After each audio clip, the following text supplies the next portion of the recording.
ধোঁকা, একটা ছোট্ট জীবন, পুরা ধোঁকা, কিচ্ছু নাই এর মধ্যে। আমার কথা শোনেন, এই দুনিয়ার জীবনে কিছুই নাই। চারপাশে অনেক কিছু মনে হবে, আপনার বাড়ি আছে, গাড়ি আছে, স্ট্যাটাস আছে, টাকা পয়সা, প্রতিপত্তি সব আছে। আদতে আপনি একা, আদতে আপনাকে একাই কবরে যাওয়া লাগবে, একাই আল্লাহর সাথে হিসেব নিকাশ দিতে হবে, কেউ নাই সাথে। যে আল্লাহ পাক আপনাকে বাঁচিয়ে রাখতে পারেন, সে আল্লাহ পাক আল্লাহর পথে সময় দিলে আপনাকে অফুরন্ত রিজিকও তো দিতে পারেন, পারেন না? আপনি আল্লাহর হয়ে যান, বাকি সব আল্লাহ আপনার দায়িত্ব নিয়ে নিবেন ইনশাআল্লাহ।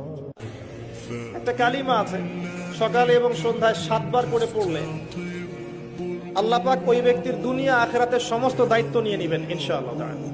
বলে দেব সেটা কি? হাসবি আল্লাহ লা ইলাহা ইল্লাহু আলাইহি তাওয়াক্কালতু ওয়া হুয়া রাব্বুল আরশিল আযীম। কে বলতে পারবেন? জুমার এই রাতে কয়েকটা নসিহত করব আপনাদেরকে।